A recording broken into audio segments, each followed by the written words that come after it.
ఆంధ్రప్రదేశ్ రాష్ట్రంలో బీసీల పరిరక్షణకు ప్రత్యేక చట్టం తీసుకువస్తున్నారు. తెలంగాణలో కూడా ఈ చట్టం తీసుకురావాలని రాజ్యసభ సభ్యుడు బీసీ సంక్షేమ సంఘం జాతీయ అధ్యక్షులు ఆర్ కృష్ణయ్య డిమాండ్ చేశారు.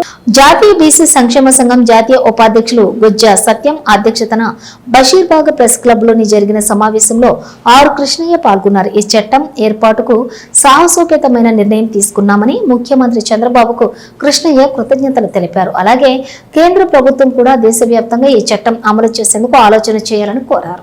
ఎస్సీ ఎస్టీలకు ఉన్న అట్రాసిటీల చట్టం మాదిరిగా బీసీలకు కూడా పరిరక్షణ చట్టం తీసుకురావాలని ముఖ్యమంత్రి రేవంత్ రెడ్డిని కోరారు. ఈ చట్టం అమలు ద్వారా బీసీలపై జరుగుతున్న దాడులు అరికట్టవచ్చని ఆయన అభిప్రాయపడ్డారు. తెలంగాణలో బీసీలు సమాజంలో అత్యధిక సంఖ్యలో ఉన్నప్పటికీ వారిపై జరుగుతున్న అన్యాయాలు దాడులు పెరిగిపోతున్నాయని ఆందోళన వ్యక్తం చేశారు.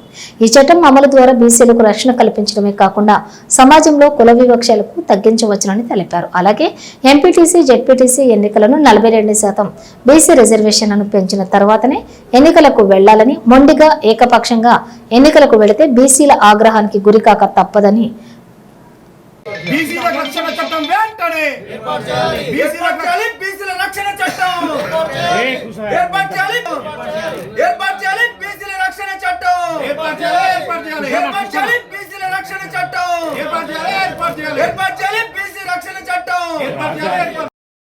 ఎస్సీ ఎస్టీ రక్షణ చట్టం పెట్టడంలో బీసీలో కూడా అత్యాచార నిరోధక చట్టం అక్కడ ప్రిపేర్ అవుతుంది. ఇట్లాంటి చట్టాన్ని తెలంగాణలో కూడా చేయాలని చెప్పి ముఖ్యమంత్రి రేవంత్ రెడ్డికి విజ్ఞప్తి చేస్తున్నాం.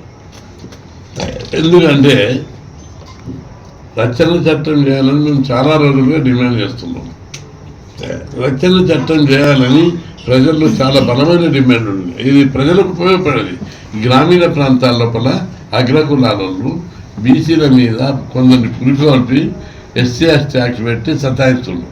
కనీసం బీసీ యాక్ట్ ఉంటే ఎస్సీ ఎస్టీ యాక్ట్ పెట్టడానికి వీలుండదు. కాబట్టి ప్రభుత్వం ముఖ్యమంత్రి వెంటనే స్పందించి బీసీ రక్షణ చట్టం ఏర్పాటు చేయాలని డిమాండ్ చేస్తున్నాం. రెండవది, ముఖ్యమంత్రి చంద్రబాబు గారికి నేను కృతజ్ఞతలు చెప్తున్నాను. ఎందుకంటే ఇది చాలా సాహసోపేతమైన చర్య. ఈ చట్టాన్ని తెచ్చినందుకు నేను ఆయనను అభినందిస్తున్నా. ఇలాంటి చట్టాన్ని తెలంగాణలో కూడా పెట్టాలని చెప్పి డిమాండ్ చేస్తున్నాం.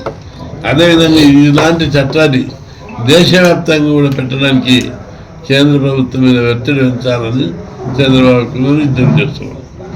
రెండవది, ఈ చట్టం రావడం ద్వారా బీసీ కులాలు ఉన్న చాలా కులాలు, కింది కులాలు, సాకలి, మంగలి, అదే బుడ్బుకల, వంశీరాజు, కులం పేరు చెప్పడానికి వీళ్ళందరి కులాలు బీసీ జాతులు ఉన్నాయి, సంచార జాతులు ఉన్నాయి, మిచ్చాటన జాతులు ఉన్నాయి, త్రికోణ జాతులు ఉన్న కులాలు ఉన్నాయి. వీళ్ళందరికీ రక్షణ కల్పించాలంటే రక్షణ చట్టం తేవడం ఒకటి. ఇక్కడ రక్షణ విషయం వచ్చినప్పుడు 2 పాయింట్లు ఉన్నాయి. ఒకటి, రాష్ట్ర ప్రభుత్వము చర్యలు తీసుకుంటుంది. అట్ ది సేమ్ టైం దేశంలో కూడా ఈ ప్రాబ్లం ఉంది. దేశం అంతటికీ ఈ సమస్యను విస్తరింపజేయాలని చెప్పి డిమాండ్ చేస్తుంది. బీసీ రక్షణ చట్టంకు ప్రభుత్వానికి 1 పైసా ఖర్చు కూడా కాదు. ఈ రక్షణ చట్టం ఏర్పాటు చేస్తే రిజర్వేషన్లు కూడా 10 పోతాయని. కానీ ఈ కులాలలో రక్షణ చట్టం తెస్తే ధైర్యము, ఆత్మవిశ్వాసము, మనోనిబ్బరము, సమాజంలో సజావుగా గౌరవంగా జీవించగలుగుతారు. అందుకే బీసీ రక్షణ చట్టము అవసరం ఉంది. ఎవ్రీ డే ఒక తాలూకాలో ఏదో ఒక చోట బీసీలపై దాడులు జరుగుతున్నాయి, సంచార జాతులపై దాడులు జరుగుతున్నాయి. ఈ దాడులు అరికట్టాలంటే బీసీ రక్షణ చట్టం వచ్చినప్పుడు మాత్రమే. ఎస్సీ ఎస్టీలకు రక్షణ చట్టం ఉంది, వాళ్ళ జోలికి ఎవరు ఓన్లీ బీసీల పట్లనే వాళ్ళు ఈ విధంగా జరిగారు. బీసీ రక్షణ చట్టం రావాలని చెప్పి నేను ప్రభుత్వాన్ని డిమాండ్ చేస్తున్నాను. రెండో పాయింట్, మున్సిపల్ ఎన్నికలు రోజు ప్రకటిస్తున్న ముఖ్యమంత్రి.